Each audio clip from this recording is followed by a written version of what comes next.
예배소서는 빌립보서 그리고 골로새서, 빌레모서와 함께 옥중서신으로 불리는 책입니다.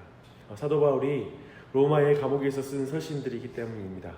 특별히 예배소서는 바울의 신학의 정수를 담고 있다라고 이렇게 말하기도 하고, 그리고 교회가 무엇인지 그 교회론을 우리에게 알려주고 있다고 하는 책입니다. 오늘 이 예배소, 바울이 3차 전도 여행 가운데 가장 오랜 기간 머물러서 세웠던, 그리고 복음을 전하면서 교회를 세웠던 그 교회를 향한 사도 바울의 편지를 함께 살필 때 하나님의 큰 은혜가 우리 모두에게 넘치길 바랍니다.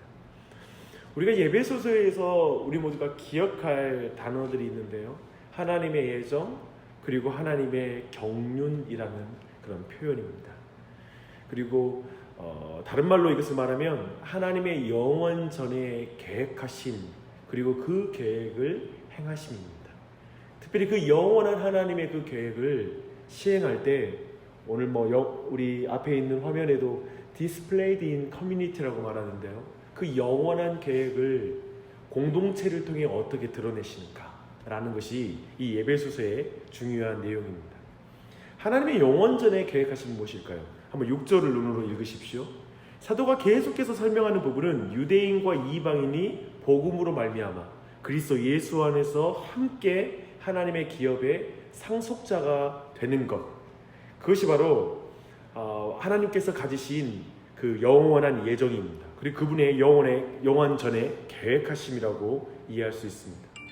이방인들이 전에는 그리스도 밖에 있었고, 그리고 약속의 언약과는 상관없는 자들이었기 때문에 그리고 그들은 도리어 하나님 앞에서 진노의 자녀들이었기 때문에 그것을 생각한다면 이 하나님이 영원전에 가지신 이 계획이 얼마나 은혜로운 계획인지를 깨닫게 됩니다.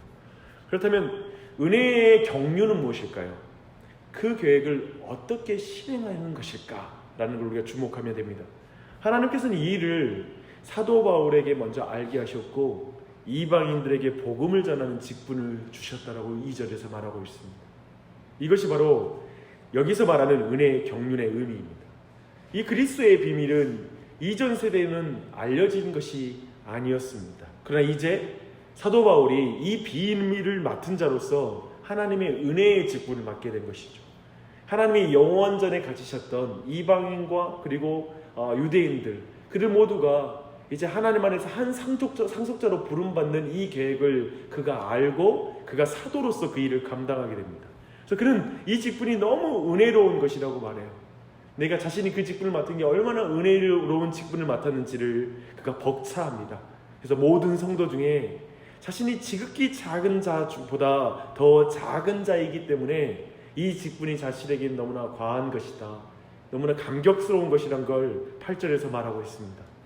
그래서 사도는 자기가 맡은 복음을 측량할 수 없는 그리스도의 풍성함이라고 이렇게 표현하고 있습니다. 인간의 죄와 지식의 한계로는 감히 상상도 측량도 할 수 없는 그런 수준이라고 말하고 있는 것입니다. 그래서 사도 바울은 이 은혜의 직분을 가볍게 여기지 않습니다.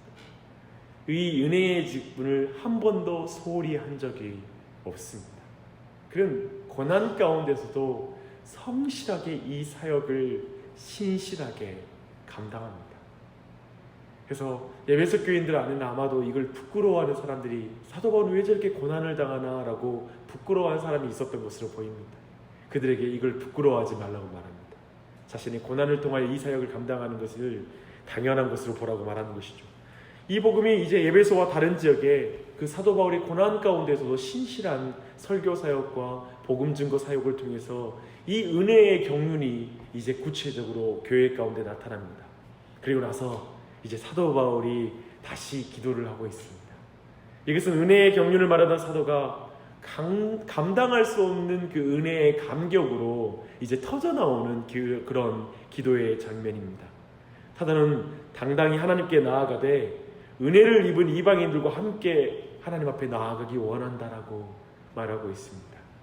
그 하나님은 하늘과 땅 가운데 있는 각 족속에게 이름을 주신 하나님인데, 바로 이 표현은 사실 창세기 10장에 있는 민족들의 목록표에 있는 모든 인류가 이제 하나님의 주권 아래에 있다는 걸 분명하게 말하는 말씀인 것을 보여주고 있습니다.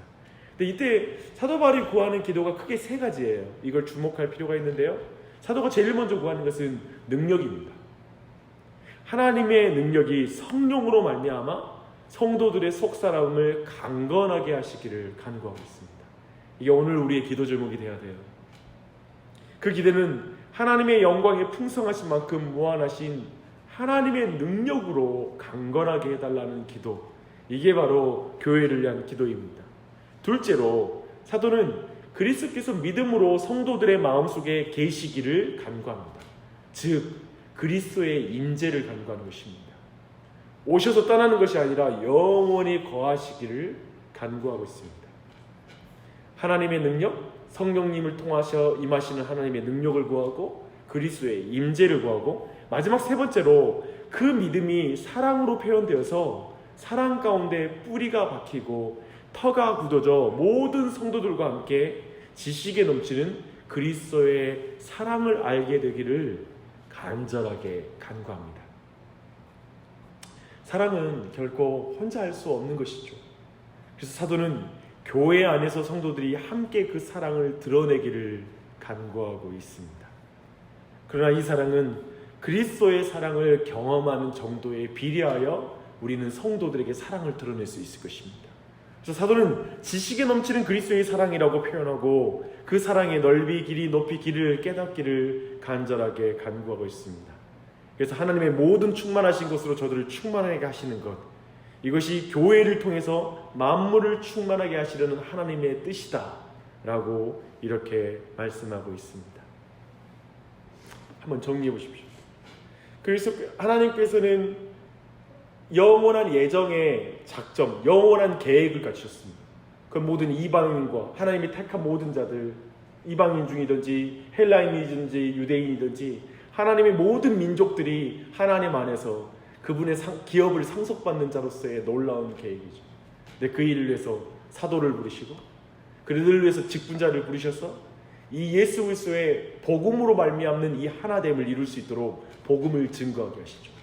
그리고 그 복음이 증거되는 그 가운데 나타나는 건 결국 교회이고, 그 교회 안에 하나님의 능력, 하나님의 임재, 그리고 그리스도의 임재, 그리고 마지막으로 그리스도의 사랑으로 결국 그 교회가 하나가 되기를 간구하는 것이죠.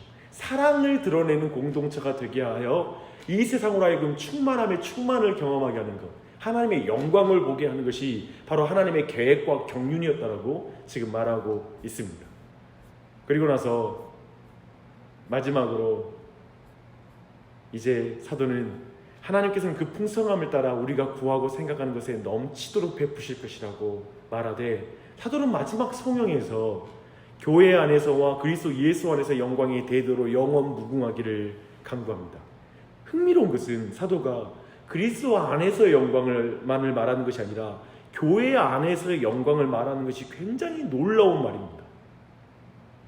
교회는 지상에서 하나님의 예정이 실현되어가는 영역이기 때문에 그렇습니다.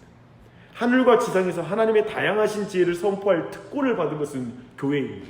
그래서 에베소서에서 우리가 보는 것은 교회의 가치가 얼마나 크고 위대한지, 그리고 얼마나 교회가 소중한지, 우리에게 그것이 얼마나 큰 은혜인지를 발견하게 됩니다.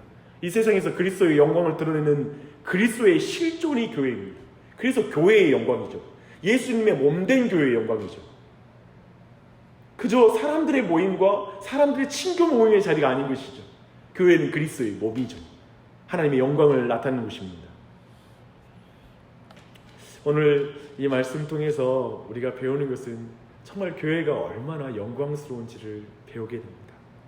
교회가 겉으로 이 세상에 드러나는 모습이 아니라 교회에게 주어진 그리스도의 영광을 우리는 꼭 봐야 됩니다.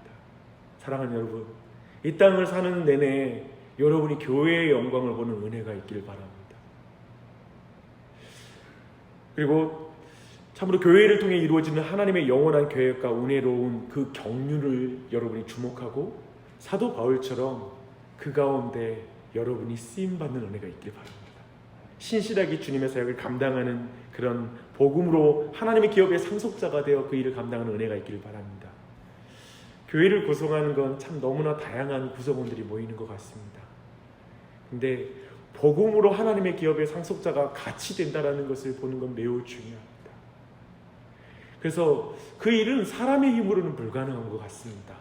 그래서 이 아침에도 우리가 구할 것은 참으로 하나님의 능력, 성령의 능력이 이 교회에 부어지게 해주시옵소서. 나에게 부어지게 해주십시오라고 간구해야 됩니다.